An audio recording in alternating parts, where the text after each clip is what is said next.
Setiap tanggal 24 Juni diperingati sebagai Hari Bidan Nasional sebagai bentuk penghargaan atas dedikasi dan pengabdian para bidan di seluruh pelosok negeri.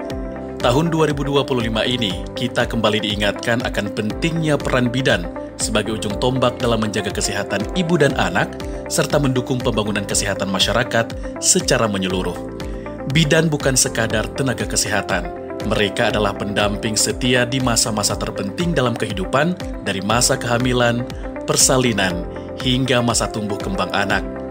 Di desa terpencil hingga kota metropolitan, bidan hadir membawa harapan, memberi pengetahuan, dan menyelamatkan nyawa. Bidan itu identik dengan penolong persalinan yang diketahui oleh masyarakat. Cuman terkadang ada juga yang sudah mempercayai kita sebagai profesi bidan, ada juga masyarakat yang belum mempercayai. Karena kadang tergantung dari budaya masyarakat itu sendiri, gitu. Ada yang menganggap kita bahwa pekerjaan kita memang pekerjaan yang mulia, bahwa menyelamatkan 2 nyawa antara ibu dan bayi.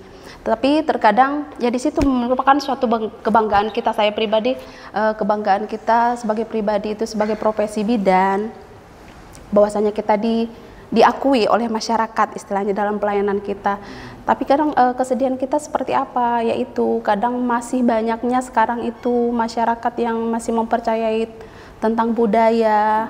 Adanya terkadang kita juga sudah berikan edukasi misalnya kepada masyarakat, cuman ya mungkin ada kepercayaan-kepercayaan tertentu sehingga mereka masih mempercayai budaya seperti pergi ke dukun, gitu.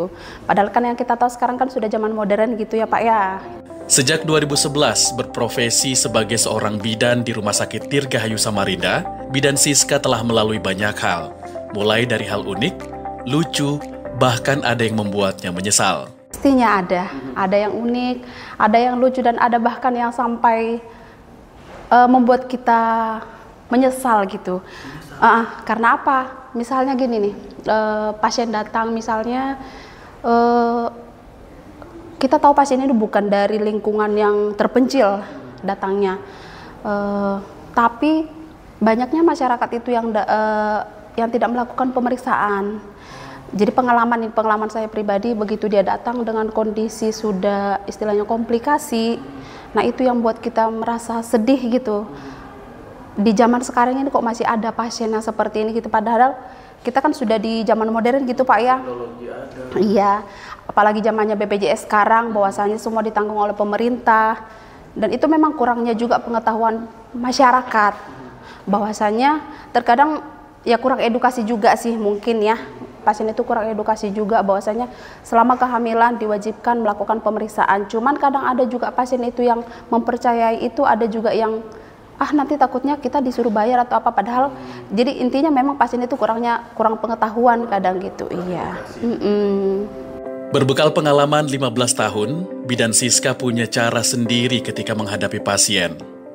Nah, kalau yang pasien begini, otomatis semua pasien kita merasa aja, kita tempatkan diri kita sebagai pasien, bahwasanya dia datang ke tempat kita bukan berarti dalam kondisi sehat, artinya dia membutuhkan sesuatu dalam tanda kutip.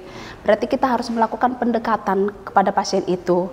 Kalau misalnya kita melakukan pendekatan kepada pasien itu tetapi tidak berterima juga, kita datangi keluarga terdekatnya. Kira-kira informasi apa yang kita dapat tentang pasien ini dari orang terdekatnya. Seperti itu sih cara kita selama ini. Banyak seperti itu, banyak yang misalnya dia datang sudah kondisi jelek, tapi kita nggak bisa komunikasi ke pasiennya, ya mau nggak mau kita ke keluarganya. Dalam setiap pekerjaan, pasti memiliki risiko masing-masing. Hal ini menjadi sesuatu yang wajar bagi Bidan Siska, terutama harus berhadapan dengan kenyataan yang tidak mengenakan. Ya, yang pasti kalau sukanya pasti ada. Kalau misalnya pasien itu datang ke tempat kita, di sini kan identik dengan persalinan Pak ya. Di ruangan saya ini identik dengan persalinan. Dia datang dalam kondisi sakit, pulang dengan kondisi bahagia, artinya membawa baby pulang ke rumah sehat, ibu juga kondisi sehat, artinya kita pasti bahagia, berarti pelayanan saya berhasil. Nah, kalau itu sukanya. Kalau dukanya, yaitu kadang kita sudah edukasi pasien itu, misalnya nih datang dengan kondisi hamil yang memang harus follow up kembali lagi ke kita. Kita sudah edukasi bla bla bla bla, kita sudah edukasi ke pasiennya, sudah kasih masukan, kasih edukasi, tapi ternyata pasien itu pulang dan mungkin ada pengaruh-pengaruh dari luar itu mempengaruhi pasien itu, jadi dia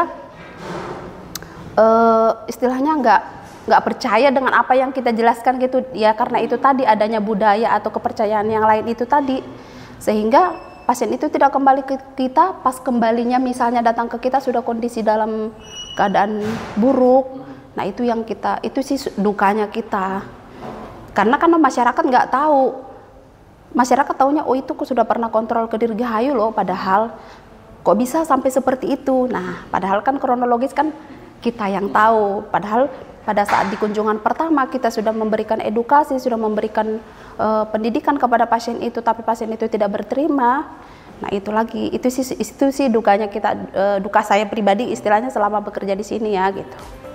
Meski ada yang menganggap bidan itu galak, namun ia memaklumi anggapan tersebut karena ia berpikir ketegasan yang mereka lakukan demi kebaikan ibu dan bayi yang mereka tangani. Tapi selama bekerja ini kadang orang-orang banyak mencap bahwasanya bidan itu galak katanya. Sebenarnya enggak. Iya, karena apa? Tingkat pekerjaannya kita itu bidan mandiri loh. Tingkat pekerjaannya itu berbeda, mohon maaf, berbeda dengan profesi yang lain. Karena kita menyelamatkan 2 nyawa. Jadi tingkat stres kita juga tinggi. Karena bagaimana biar ibu selamat dan bayi selamat. 2 nyawa yang harus kita selamatkan. Jadi artinya kita menekankan kita menekankan ke pasien ini biar kondisi terburuk itu nggak terjadi. Nah cara penyampaian kita itu mungkin dianggap orang itu dianggap berbeda, dianggap seolah-olah bahwa kita galak, padahal enggak sebenarnya. Iya, karena kita berbeda dengan profesi yang lain, intinya itu aja. Karena yang kita selamatkan itu ada 2, bayi dengan ibu. Apalagi bayi kan masih di dalam kandungan, kita nggak tahu kondisinya sebentar, mungkin masih dalam kondisi baik, hitungan detik bisa berubah. Ia pun bercerita kepada kami bagaimana ia menghadapi kondisi darurat pada masa pandemi COVID-19 beberapa tahun lalu. Di tahun 2021, saya waktu masih zaman COVID, saya ditempatkan di ruangan Ponek, UGD Kebidanan. Jadi di situ berbagai duka, dan di situ juga merupakan, ya sedih sih, ini pengalaman saya pribadi. Tetangga saya dulu, kan kita pakai hazmat nih, pakai masker, pakai APD lengkap. Tidak kelihatan. Iya, sekalinya ya memang bukan karena kemauan kita juga. Fasilitas kita kan tahu sendiri di rumah sakit juga terbatas waktu itu, kebutuhan oksigenisasi juga terbatas waktu itu. Jadi memang pasien itu, tetangga saya kebetulan, ya memang nggak bisa saya terima, bukan karena kemauan saya. Dan akhirnya memang pasien itu meninggal di rumah sakit lain, karena memang kondisi waktu itu tidak bisa kita terima di sini lagi. Dengan kondisi waktu itu sudah sesak berat, ya memang banyak yang kondisi lebih buruk dari situ pun kita terima waktu itu. Tapi karena memang kondisi fasilitas kita juga waktu itu kan memang benar-benar namanya pandemi ya, jadi semua mewabah gitu, itu sih. Ia juga berpesan kepada masyarakat, khususnya keluarga yang akan menyambut kelahiran anak, agar mempersiapkan segala sesuatunya dengan baik.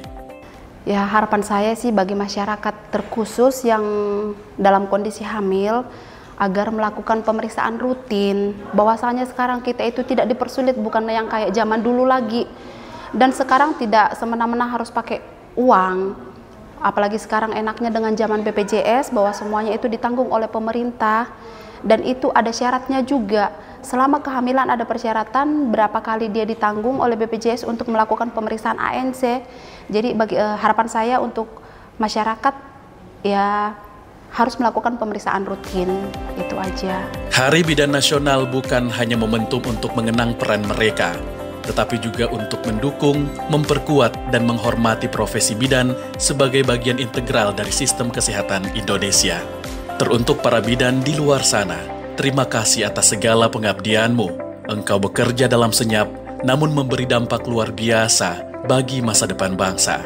Tim Liputan RRI Samarinda.